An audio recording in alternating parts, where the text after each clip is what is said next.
ರಾಜ್ಯ ಕಾಂಗ್ರೆಸ್ನಲ್ಲಿ ಸಾಕಷ್ಟು ಬೆಳವಣಿಗೆ ಆಗ್ತಿದ್ದು ಸಚಿವ ಸ್ಥಾನದ ವಿಸ್ತರಣೆ ಬಗ್ಗೆ ಎಲ್ಲರ ಚಿತ್ತ ಇದೆ. ಎಲ್ಲರ ಗಮನ ಕೂಡ ಯಾವಾಗ ಸಚಿವ ಸಂಪುಟ ವಿಸ್ತರಣೆ ಆಗಬಹುದು, ಯಾರಿಗೆಲ್ಲ ಯಾವ ಸ್ಥಾನ ಸಿಗಬಹುದು ಅನ್ನುವಂತಹ ಕುತೂಹಲ ಮನೆ ಮಾಡಿದೆ. ರಾಜ್ಯದಲ್ಲಿ 3 ಉಪಮುಖ್ಯಮಂತ್ರಿ ಸ್ಥಾನ ಸೃಷ್ಟಿಯಾಗುವ ಸಾಧ್ಯತೆ ಇದೆ.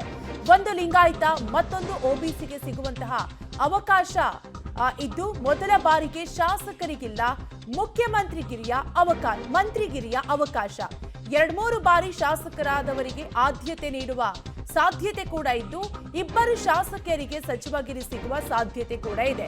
ಡಿಕೆಶಿ ಸಂಪುಟದಲ್ಲಿ ಯಾರಿಗೆ ಚಾನ್ಸ್, ಯಾರಿಗೆ ಮಿಸ್ ಆಗುವ ಸಾಧ್ಯತೆ ಇದೆ ಅನ್ನುವಂತಹ ಕುತೂಹಲ ಪ್ರತಿಯೊಬ್ಬರಿಗೂ ಕೂಡ ಇದ್ದೇ ಇದೆ.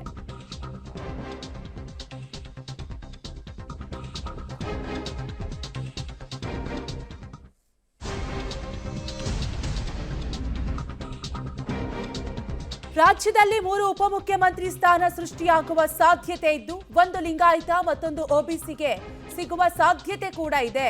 ಮೊದಲ ಬಾರಿಗೆ ಶಾಸಕರಿಗೆ ಮಂತ್ರಿಗಿರಿ ಅವಕಾಶ ಸಿಗೋದಿಲ್ಲ ಅಂತ ಕೂಡ ಹೇಳಲಾಗ್ತಾ ಇದ್ದು 2-3 ಬಾರಿ ಶಾಸಕರಾದವರಿಗೆ ಆದ್ಯತೆಯನ್ನ ನೀಡಲಾಗುತ್ತೆ ಅನ್ನುವಂತಹ ಮಾಹಿತಿ ಕೂಡ ಲಭ್ಯವಾಗ್ತಾ ಇದೆ. ಇಬ್ಬರು ಶಾಸಕರಿಗೆ ಸಚಿವಗಿರಿ ಸಿಗುವ ಸಾಧ್ಯತೆ ಇದ್ದು ಡಿಕೆಶಿ ಸಂಪುಟದಲ್ಲಿ ಯಾರಿಗೆಲ್ಲ ಚಾನ್ಸ್ ಸಿಗಬಹುದು, ಯಾರಿಗೆಲ್ಲ ಸಚಿವ ಸ್ಥಾನ ಮಿಸ್ ಆಗಬಹುದು ಅನ್ನುವಂತಹ ಕುತೂಹಲ ಕೂಡ ರಾಜ್ಯ ರಾಜಕೀಯದಲ್ಲಿ ಮನೆ ಮಾಡಿದೆ. ಡೀಟೇಲ್ಸ್ ಕೊಡ್ತಾರೆ ನಮ್ಮ ಪ್ರತಿನಿಧಿ ಶಬ್ಬೀರ್, ಲೈವ್ ನಲ್ಲಿ ಕನೆಕ್ಟ್ ಆಗಿದ್ದಾರೆ. ಶಬ್ಬೀರ್, ಎಲ್ಲರ ಚಿತ್ತ ಸಚಿವ ಸಂಪುಟ ವಿಸ್ತರಣೆಯತ್ತ ನೆಟ್ಟಿದೆ. ಯಾವಾಗ ಸಚಿವ ಸಂಪುಟ ವಿಸ್ತರಣೆಯಾಗಬಹುದು, ಯಾವೆಲ್ಲ ಆಧಾರದ ಮೇಲೆ ಸಚಿವ ಸ್ಥಾನದ ಪಟ್ಟಿಯನ್ನ ಫೈನಲ್ ಮಾಡಬಹುದು ಅಂತ, ಹಾಗೆ ಹೈಕಮಾಂಡ್ ಲೆಕ್ಕಾಚಾರ ಏನಿದೆ? ನೋಡಿ, ಸಚಿವ ಸಂಪುಟ ವಿಸ್ತರಣೆ ಏನಾಗಬೇಕಾಗಿತ್ತು ಅದು ಇನ್ನಷ್ಟು ತಡ ಆಗಬಹುದಾದಂತ ಸಾಧ್ಯತೆಗಳಿದಾವೆ.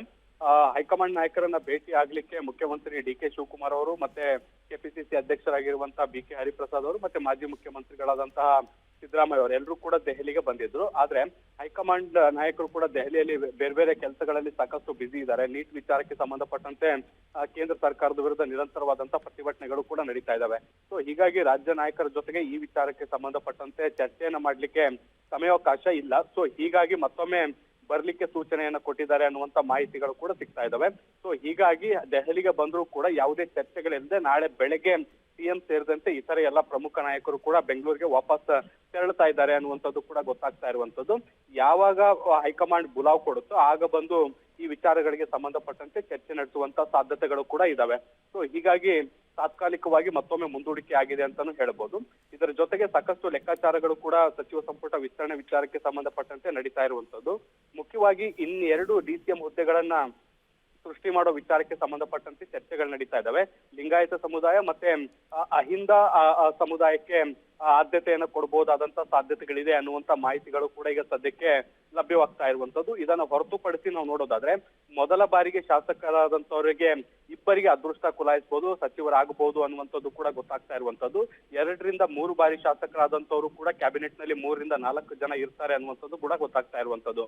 ಈಗಾಗಲೇ ರಾಹುಲ್ ಗಾಂಧಿ ಅವರು ಬಹಳ ಸ್ಪಷ್ಟವಾಗಿ ಹೇಳಿದ್ದಾರೆ 60% ನಷ್ಟು ಯುವ ಮುಖಗಳಿಗೆ ಅಥವಾ ಫ್ರೆಶ್ ಫೇಸ್ ಗಳಿಗೆ ಅವಕಾಶವನ್ನ ಮಾಡಿಕೊಡ್ಬೇಕು ಅಂತ ಹೇಳಿರುವಂತ ಹಿನ್ನೆಲೆಯಲ್ಲಿ ಇಡೀ ಪ್ಯಾಟರ್ನ್ ಸಂಪೂರ್ಣವಾಗಿ ಬದಲಾಗಿದೆ. ಸೊ ಹೀಗಾಗಿ ಒಂದಷ್ಟು ಯುವ ಮುಖಗಳಿಗೂ ಮತ್ತೆ ಈವರೆಗೂ ಕೂಡ ಮಂತ್ರಿಗಳಾಗದೆ ಹಿರಿಯ ಶಾಸಕರಾಗಿರುವಂತವ್ರಿಗೂ ಕೂಡ ಒಂದಷ್ಟು ಅವಕಾಶಗಳು ಕೂಡ ಸೃಷ್ಟಿ ಆಗಬಹುದಾದಂತ ಸಾಧ್ಯತೆಗಳಿದೆ. ಕಾವ್ಯ, ಥ್ಯಾಂಕ್ ಯು ಶಬ್ಬೀರ್ ಡೀಟೇಲ್ಸ್ಗಾಗಿ.